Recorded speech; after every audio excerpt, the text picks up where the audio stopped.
Okay, I'm not going to do a long introduction because we have wasted a lot of time here, and I know that Marion will tell you, I'm sure she's going to tell you a little bit about her history and how she came to Judaism and what brought her to write this poem, but we are very lucky to have a poet with us today. Marion lives in Harvey, and I understand you are a member of Temple Sinai. Right.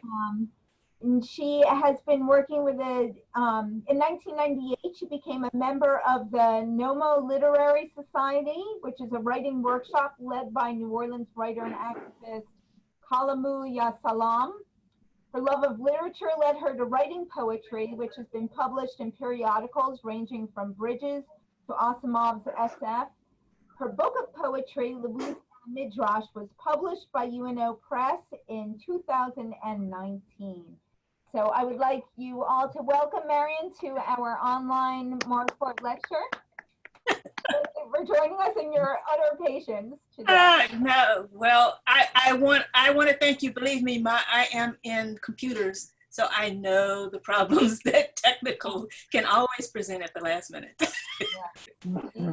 So I did want to give a few thanks to Ben Morris, who recommended me, to Rachel Root, who actually invited me, to the members of the Nomo Literary Society and its mentor, Kalamu Yasalam, to Valentine Pierce, who started me on a journey of trying to gather these poems into book format, and lastly to Abram Himmelstein and UNO Press, who in concert with Renegade Press made the book a reality.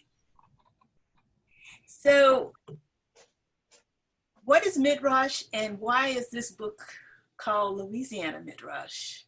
So Midrash falls into two categories. One is centered on religious law and on halakhic law, and the other type is agadic, which are stories, which are homilies and parables. So Louisiana Midrash, my book of poetry, is definitely more like agadic halakhic, agadic Midrash. It is based on stories. It tries to fill in holes in the story of the text of the Torah that we have, or it is trying to use the text to answer questions that I have about my own life or questions that I have about the world. So as an example, I can just read you the first one that is in the book.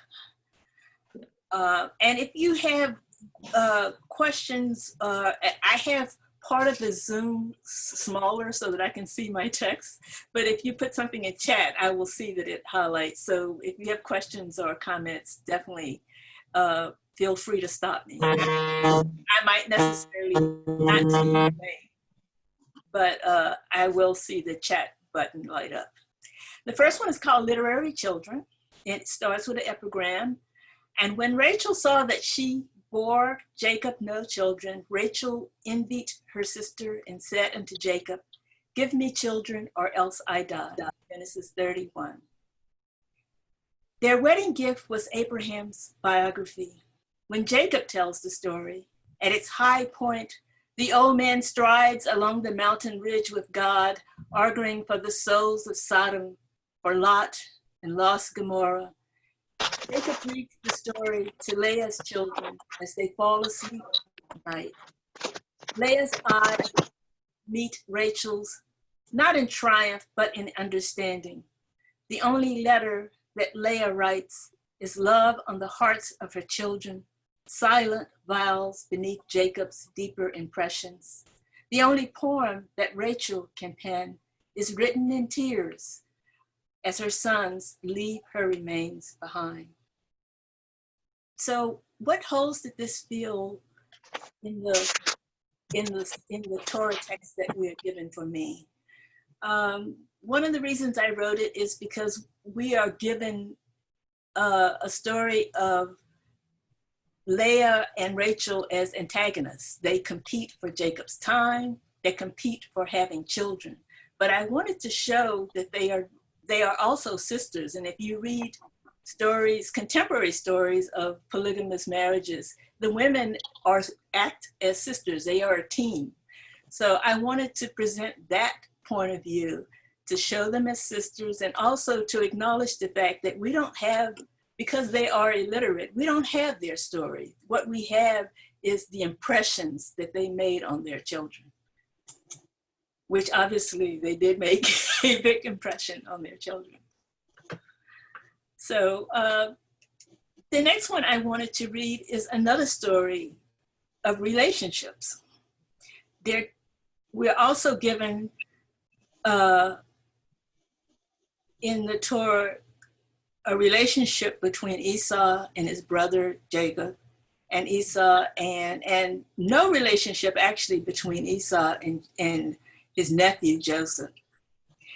One of the things I should point out is that when I write these stories, I am usually centering on the minor characters. There are plenty of Midrash about the major characters, but I wanted to center on the people at the edges of the story. So I have two that center on Esau. First one, Esau farewell number 1. He likes the robe, I can tell. This is how I draw him in, like a clay pot on a tenuous rope, lowered into one of our grandfather's wells. My father went from contention to accord with his neighbors by freeing 3 limestone springs. I must get there in one homespun garment. It is an awkward dance. He sets, I serve. I hear his sons stamping in the afternoon chill, anxious to be off to Egypt, where they all expect to be princes. Their scorned niece is wife to the brother they sold. We are family, is not every slight absorbed by time and distance. As we talk, Jacob's fingers brush the twisted loops of fine goat hair, speckled black and silver from his own flock, mingle with the brick red of my own. I keep him talking as long as I can. This old man, my twin, that I will never see again. I live in a house where my sons mumble thanks to the Hittite gods and their wives. But I am as much Abraham's blood as this old man. We have much in common. In the end, I give him the robe. It rolls up as tight as a memory. It pleases me to think of it wrapping him in sleep. So again, I wrote this as a story centered around Esau. In the Torah, we aren't really given a departure story for Esau and Jacob. They meet after Jacob wrestles with an angel, and then in the text we're given to understand that possibly they never meet again. But I wanted to provide them with a farewell, and that's what this poem does. And the next one is Esau's farewell number 2. I stand beneath the shade of my tent, I watch. The driver is an arrogant figure, an Egyptian, a man of the upper Nile, dark as the horses that pull his chariot, older than I expected. The gold threads that bind his hair are twisted amidst living silver. He remains behind the reins. Pharaoh's slave will not place a beaded sandal upon our loamy soil. The chariot driver bends. He lifts my brother Jacob, and I see the boy that I directed to the fields of Dothan, the young man sent down to slavery. Jacob lays his fingers across the glad cries of his father.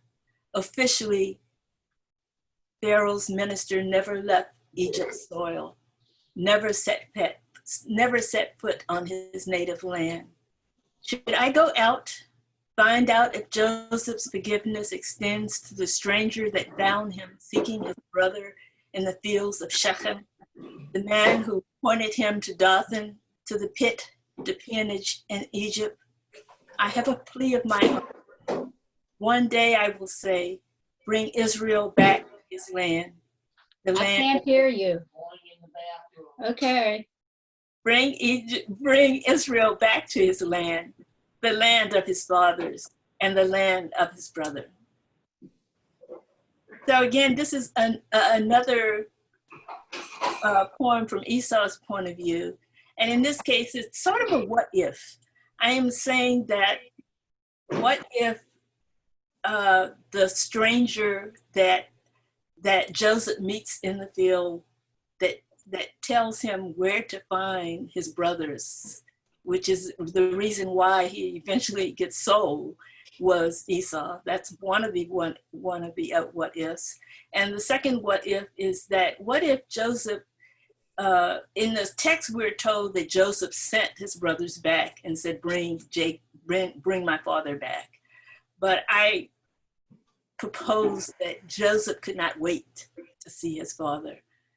At the same time, he realizes he has obligations to Pharaoh. He has a promise not to leave. So what I have him do is stay in the chariot so that he can say that I never set foot in the land of Israel. But he does have the pleasure of meeting his father and bringing him back to Egypt.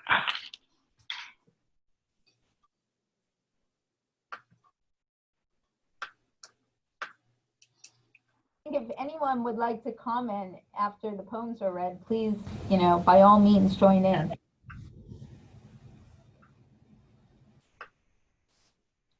Okay. A quiet crowd. A quiet crowd. Well, actually, if everyone can please mute themselves while Marion is reading, that would be helpful because I'm getting some interference. So if everyone can do that, that would be great. And then we can ask questions. Thank you.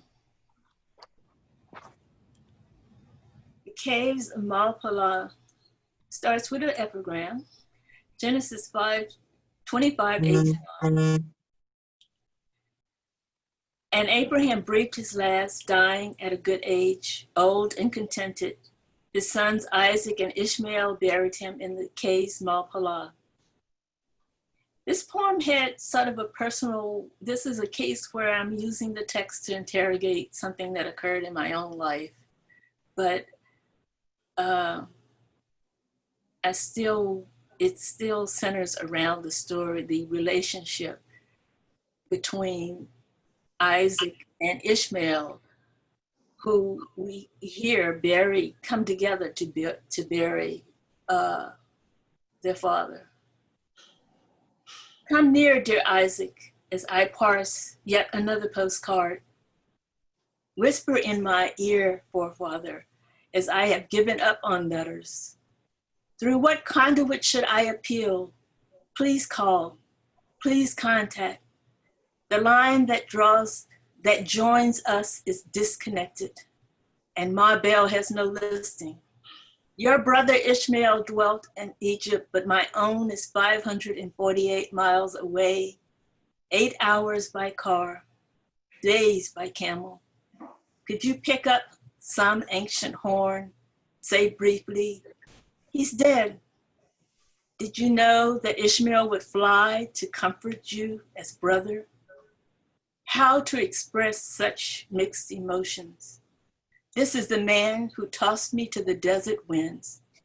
This is the father who raised a knife to my throat. He's dead. The only father I ever knew.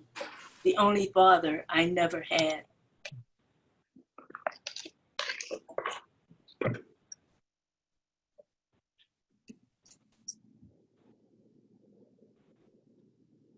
So the next poem I wanted to read is a case that involves, in a sense, a poetry prompt.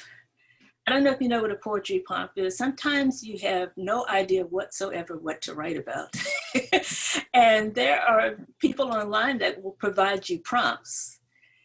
In this particular case, this is like a reverse poetry prompt. I wrote this poem, and then one day I'm sitting in Torah study class, and the rabbi talks about the fact that Moses turned aside to see the burning bush.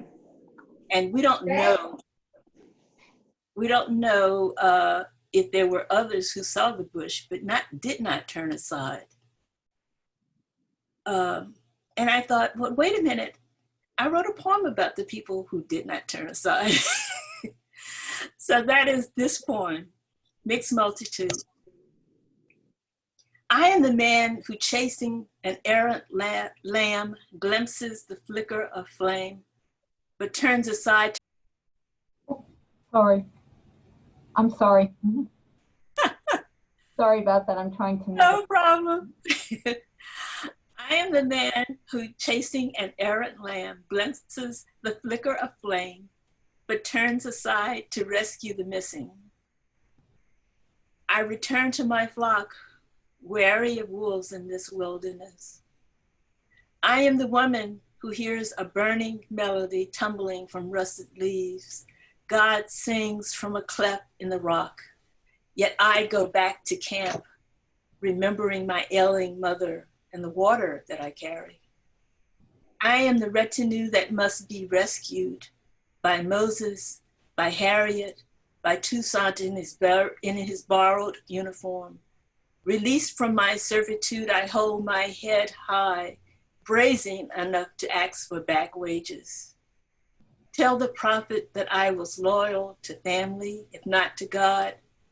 I preserved the blaze of life, and I know where the bones of my forebears are buried.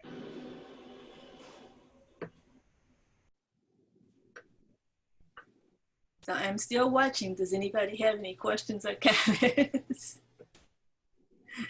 We've had some nice comments on the chat. Oh, I missed it. Wait, I missed it.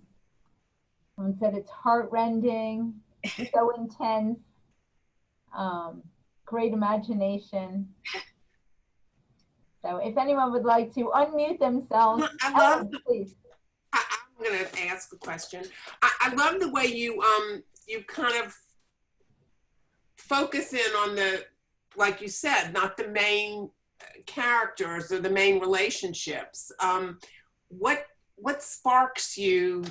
Can you just give us an idea of what is the spark that you see that makes you want to delve in? And what do you bring of yourself? Obviously, there's a personal element too that you see reflected. Especially with this one, that we know so much about the central characters. And like I said, there's lots of Midrash about the central characters, but there are other characters in the story. And in a sense, you have seen some types of Midrash written about those characters. If you watch a classic movie like The Ten Commandments, they try to make characters, what is it, Edward G. Robinson has the famous role as, I mean, that's Midrash. They're coming up with characters who are off to the side. In a sense, that is also what I'm trying to do, is to say what was going on in the minds of the other people on that scene. What would I have done if I had been on that scene? I say that I'm the woman who goes back because I have someone else to take care of. The women tend to have other responsibilities. They can't turn aside to see what's so interesting about that burning bush. So I wanted to acknowledge that the other people. Well, and can I say, and to me, I love this poem. And I mean, I have it in front of me. So I have an advantage. But the fact that there are so many of us who are dedicated, it's not that, we wouldn't be dedicated to God, but like you said, Marian, we have other responsibilities. And can everyone be a leader? Not everyone can be a leader, but it doesn't mean that they don't have a part in the whole.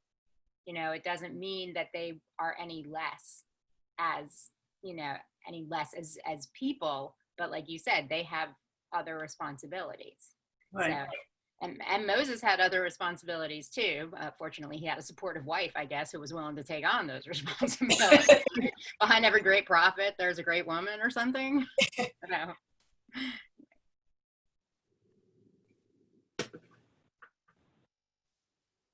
No? So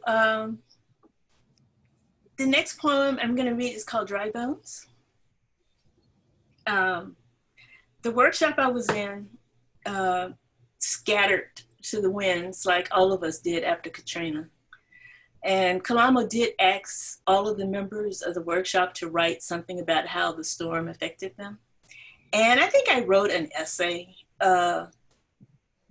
but it took me some time to process the storm, even though I didn't lose my home, I didn't lose family members.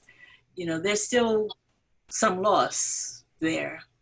So it took me some time to process it and create this poem.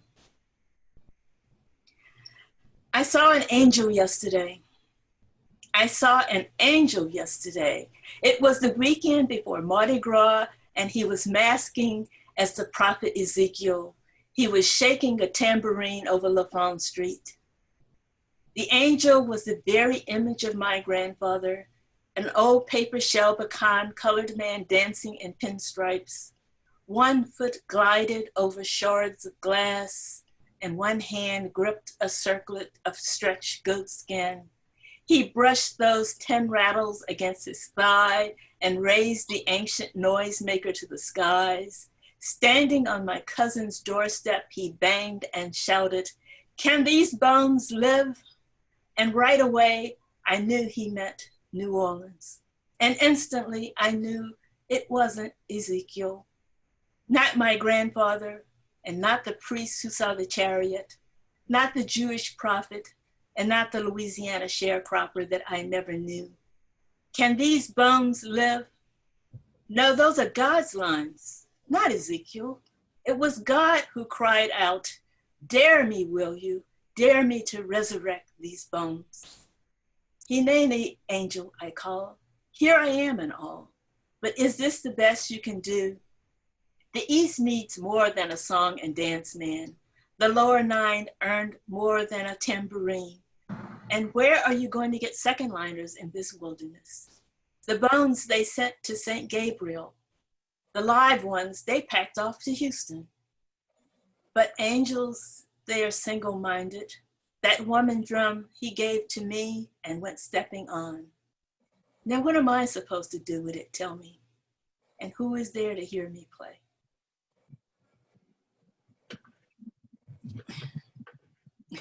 It's a beautiful tribute to viewing Katrina and what happened afterwards. It's a beautiful perspective. Marilyn? I just want to say, I was weeping while I was listening to that, because I remember hearing from friends that were out of town that had formerly lived in New Orleans saying they shouldn't be having Mardi Gras, they should be saving that money and cleaning up this and cleaning up that. And I thought, you know, that the city really needed that to come back, and they needed the cash inflow that it would bring, and they needed something joyful. And so when I heard that, it was just so beautiful. And the people that stayed were the ones that were determined to bring it back. And I think you did a good job of bringing that emotion and that effect through your poem. It was great. And now you can hear the hammering. I'm going back to mute.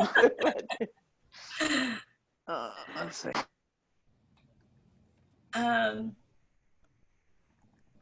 So the next poem is called Yehuda. The quotes you hear in the poem are direct quotes from one of my elders. I went to a family reunion. So this is based on what I heard at a family reunion. And then later on, you know, things started to connect. Yehuda. That land there, he points, that was Jesse's. We look and I consider the bramble imprisoned by razor wire and the story, a day of hard words over cotton prices, followed by a night filled with the sound of slaughtered pigs, and my great-grandfather fleeing for his life to the big city. My Jewish family would call this a pogrom. My Black one, just business as usual. Black folks having their land stolen. They say that we could get that land back, my elder says. The words hang in the air, an unanswered question. In my mother's family tree, Jesse follows Jesse with never a David in sight. I'll tell you when the Messiah has come, when Jesse's David pastures his horse again in that field over there.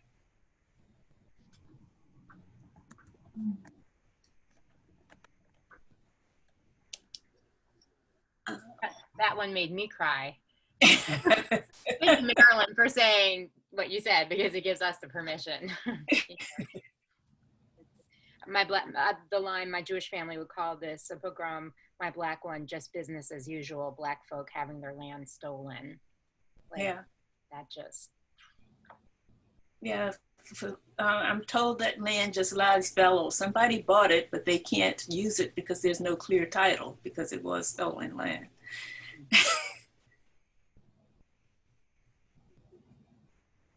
Things don't change. I mean, that could have been written 100 years ago, could have been written today. True, and they stole the Navajos and all the Indian lands. True. I mean, the original Beth. When was your reunion? Oh, goodness. I want to say around 2002 or 2003. Yeah, it was some time ago. These poems were written over a period of time. As just to describe, during the workshop, of course, you write poems. We had workshop once a week from 6:30 to whenever. I mean, there would be times I would be leaving out of workshop at 2 a.m. because whoever wanted to read could read. We always started a workshop with reading texts as something to learn from. So that could be anything from poetry, that could be, we read, I think the last thing I remember reading was a book about how the alphabet was created. We read Elie Wiesel's Night, and we read a little of everything. Then the second part of the workshop was housekeeping. If Kalamu knew something about where you could get published, or if there were events happening in town, that was the second part of the workshop. And then the last part of the workshop was whoever wanted to read could read. And one of the differences, I was actually in 2 different workshops at the same time. One workshop was more traditional in the fact that you would bring work to as text. People would look at it and then come back the following meeting and give you notes on the text. Kalamu's workshop was different in that he wanted everything read aloud. Because definitely with poetry, because he said poetry was meant to be appreciated verbally. It works on the page, but it has to work verbally. And so everything had to be read aloud, which worked for some people because some people were performance poets and they didn't write their work down at all, which I could envy. I have to write things. I have to write things down, but that meant that it could go for hours if a lot of people had things to read. Jonathan's Lad. Again, this is a side character. My robe draped about my hips, I fettle arrowheads. You are as golden as ripened wheat, Jonathan whispers in my ear. I am a field of wheat, I reply. I am a bundle of bound barley. He has forgotten how I came to be here. My father's debt, his doting paternal king, the deal struck unto Jubilee. I am Jonathan's slave. I am Jonathan's slave. My master's draw is strong. His arrows fly true. On the morning of the new moon, he says, run, boy, run, father. Already I go further than any man, further than any slave, further than his father knows. When I look back, my arms full of barbed staves, I see them embracing Jonathan, the king's son, David, the king's champion. Their expression is lost in the morning light. The song of sobbing is loud in the field. The song of sobbing is loud in the field when Jonathan falls in battle beside his father. Blood bathes the spring barley. We plant the viscera of Philistines with the summer wheat, and I am still a dead man's bondman. Should I mourn him? Can property weep? Instead, I dream of Jubilee, to stand in my father's field again, to be no man's golden grain, to be no king's enslaved chaff.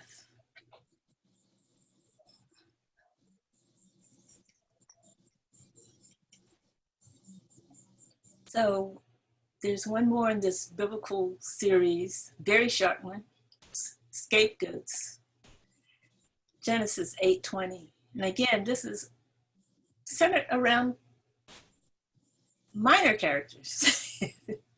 Then Noah built an altar to the Lord, and taking of every clean animal, he offered burnt offerings on the altar. We never saw the rainbow. We saw Noah, his sons, his wife, his daughters, and then the knife. Our Savior sacrificed us in thanks as they prepared to people the land, now miraculously dry.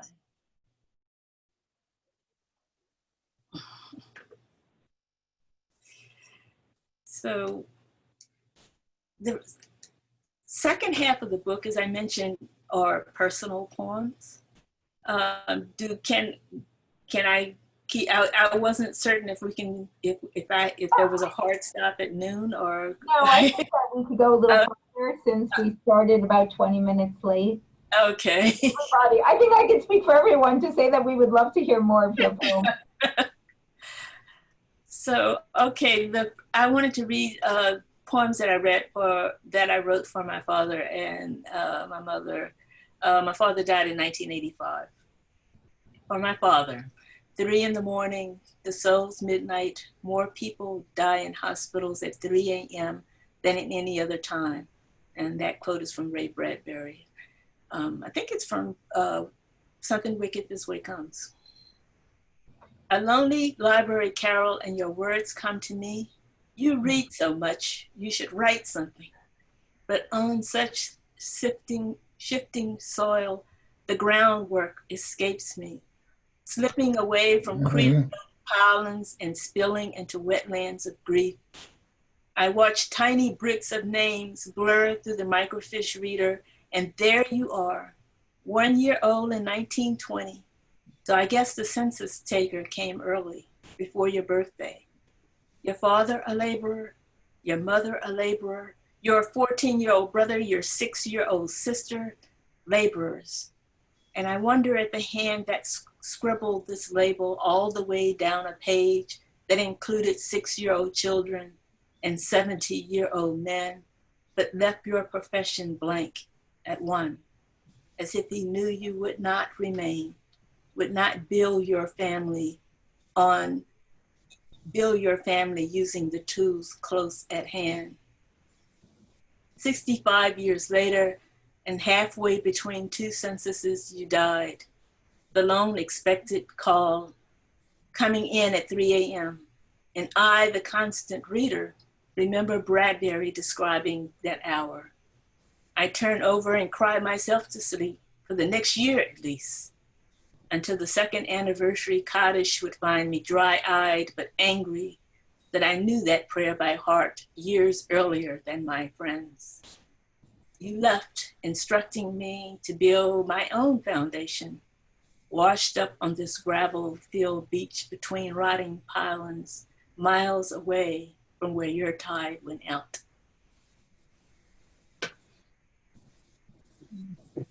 A beautiful tribute. Question. Uh-huh. Did you start writing your poetry while your father was still alive? Yeah, I wrote poetry. But I mean, when you were imagining him telling you you read so much, you should write something. That's something he told me when I was a kid. Oh, Yes. okay. Well, that's great. No, that's great, and it worked.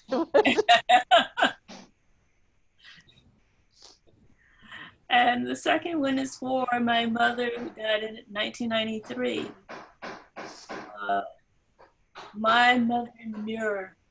There you are again, reflected before me in the gem mirrors, and I have just enough Zen and physics, biology and Shinto to not greet your image with amazement. What is time, anyway, but a cruel window silvered on one side and tossing back memory like light from 20 years earlier? If I push this treadmill from 3 miles per hour to 6, will I be running towards you or away from you? And what will that mean? Away from slim silver pills for seizures, away from tiny pink pills for pressure, away from daily shots of insulin for diabetes, but also away from being the first and only woman in my field, away from a community that knows my name, away from strangers that point me out with grudging respect. And what am I racing towards? My feet pounding, my lungs burning, pursuing the glimmer of my own identity in the glare of your overwhelming memory.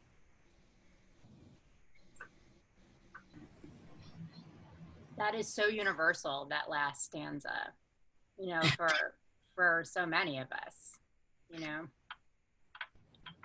our own identities. True.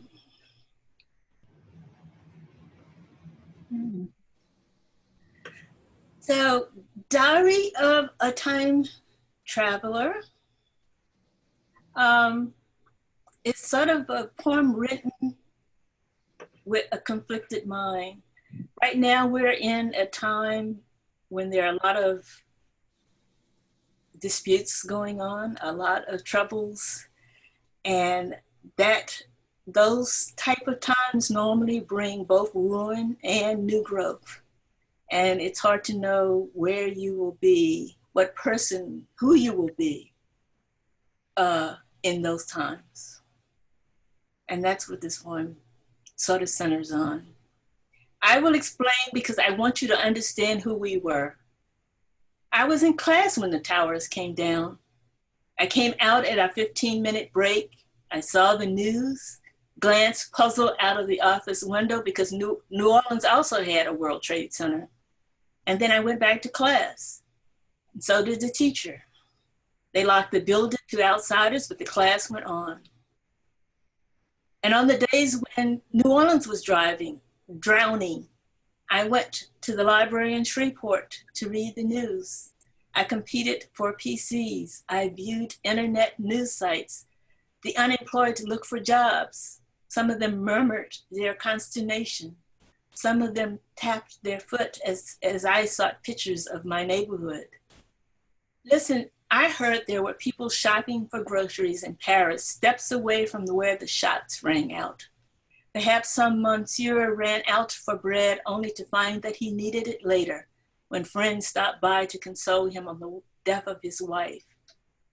It's common to talk about Nero fiddling while Rome burned. Actually, he was out of town that day. He returned to rebuild the Palatine. I sit on the ruins that covered his buildings and remember. Sometimes I'm the weeping peasant sifting the ashes from my parents' bones. Sometimes I'm the merchant making a fortune on concrete that year. Sometimes I'm the woman selling tinder to the man with the torch, saying, burn it all.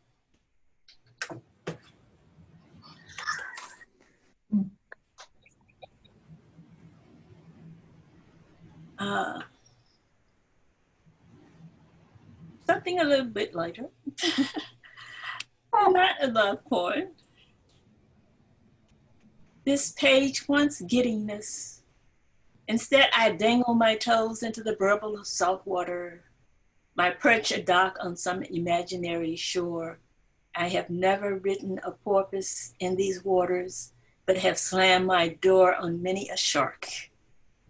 Love poems are written in black and white, their authors never knowing the glory of gray.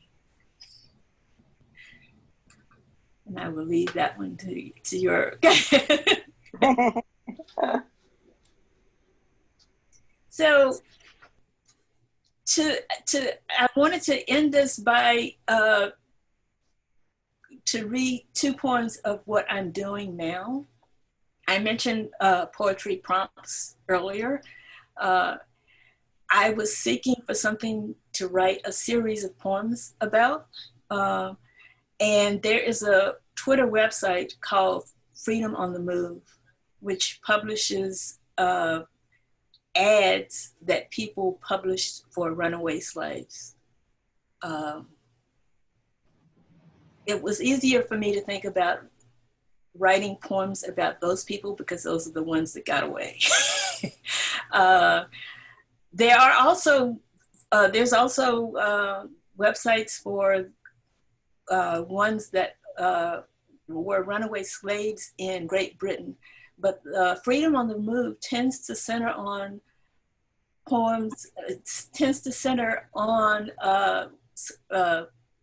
things that were published in the United States, and most of the ones that I looked at were published in South Louisiana papers. So here's one of them: $100 reward.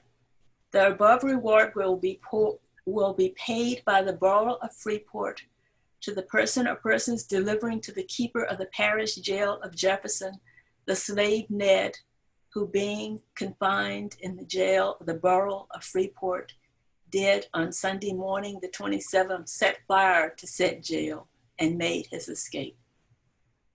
And this poem is called Ned. Freeport is aflame. Rivulets of blue run from the jailhouse to the general store where my hands were bound for being so black that my color swallowed all of their fears. Streams of red race from the sugarcane to the brickyards to the steamboats at the docks, limiting my escape because freedom is aflame with no respect for fairness. And the last one is called Emily. In antebellum New Orleans, John Henderson advertised in the Daily Picayune for the return of a presumed runaway, a 7-year-old enslaved girl. You are frozen there, Emily, 1 foot above the muddy gate to the American city, 1 foot raised over brick laced into concrete between buildings higher than you've ever seen. On foggy March mornings, women wearing starched cotton dresses stride by you into work you would recognize. If I keep you poised there, I don't have to imagine what happened. The cotton dealer who misplaced his child's favorite playmate, the brothel owner that thought you a charming whimsy for his parlor, the errand that crushed you beneath a carriage's wheels, the race along the levee that ended with a tumble into the river. You can see that I am kin. I can think of so many horrors. Therefore, a gift. I'll imagine one more possibility. The man that recognized you, hid you beneath his cloak, and took you to live among the maroons in the swamp across the river. Stay there, Emily. 1 moment longer. I only live 10 miles and 200 years away. Your father is coming for you. That's beautiful. That's terrific. Thank you. So I imagine we have a little time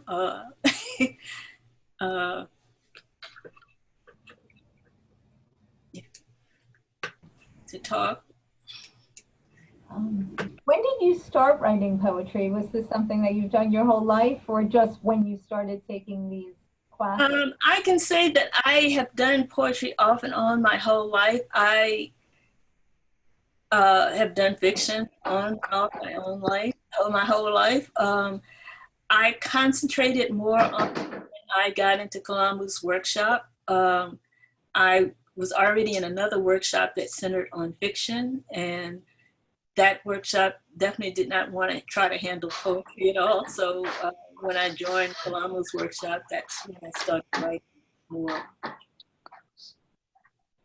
And like I say, it was an extensive workshop where they would definitely tear your work apart every night.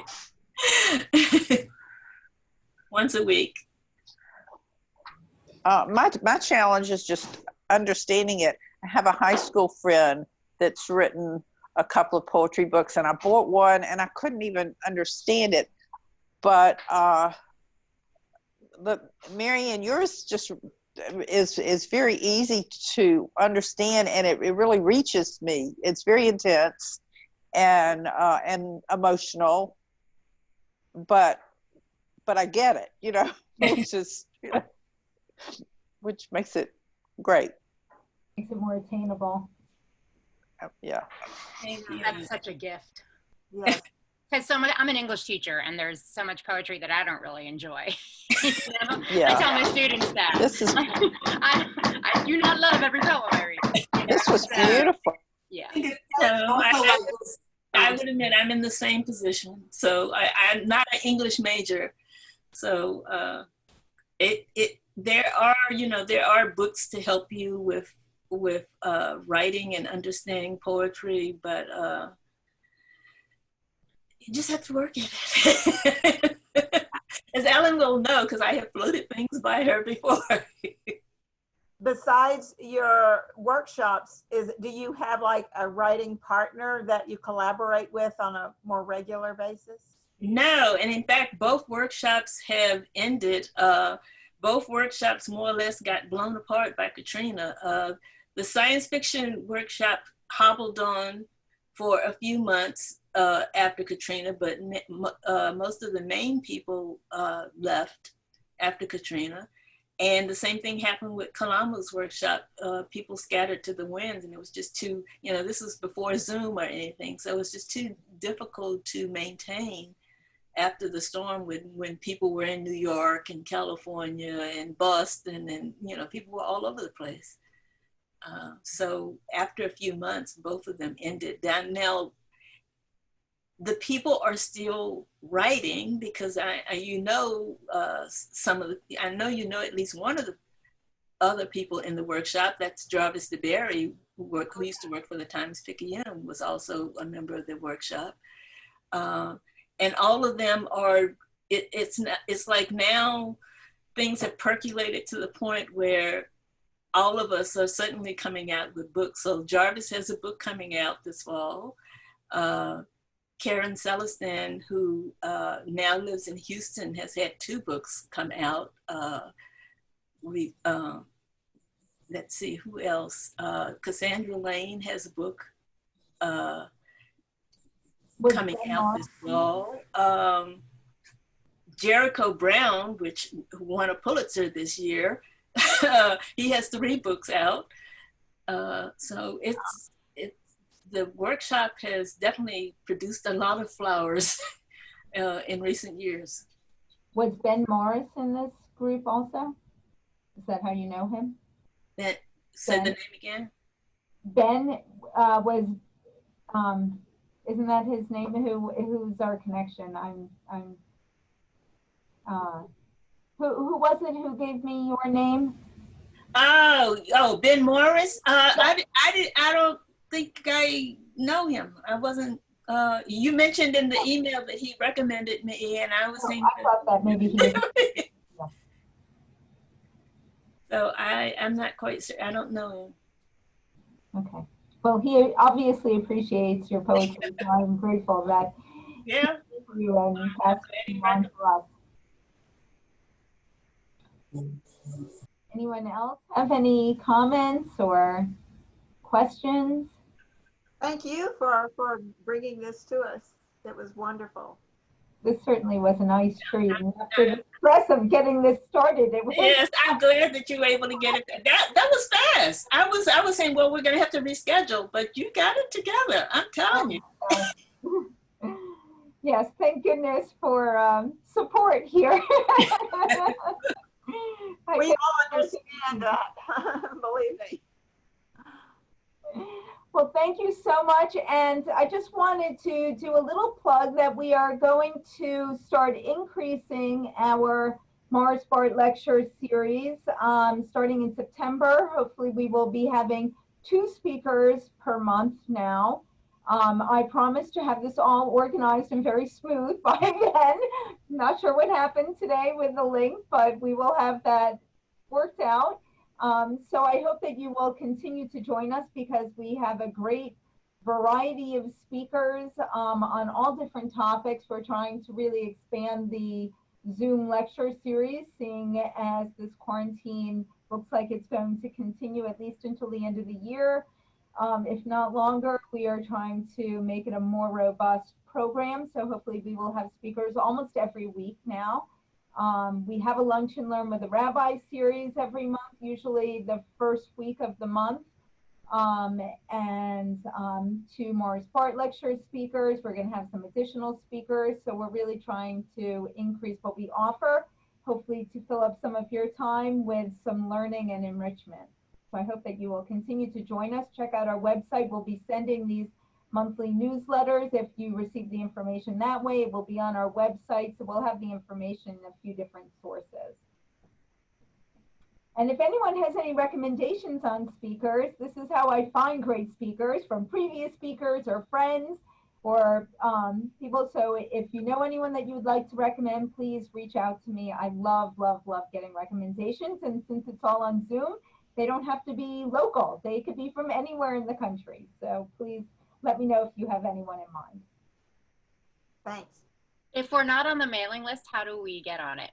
Why don't you just email me and I will send your information to the person who controls my contact list and we'll get you on that list. Great. All right. Hi and bye to everybody. Bye. Bye. Everybody should buy. Thank you so much. Thanks for getting us Bye. connected. Thank you, Marion. It was beautiful. Thank you. Thank you, Marion. Thank you, Marion. This was really beautiful and such a treat. I think we all could use some beautiful poetry at this time in our life. Thank you, Marion. Thank you. All right. Take care, everyone. Thanks. Thanks. Thanks for the invite. Thanks.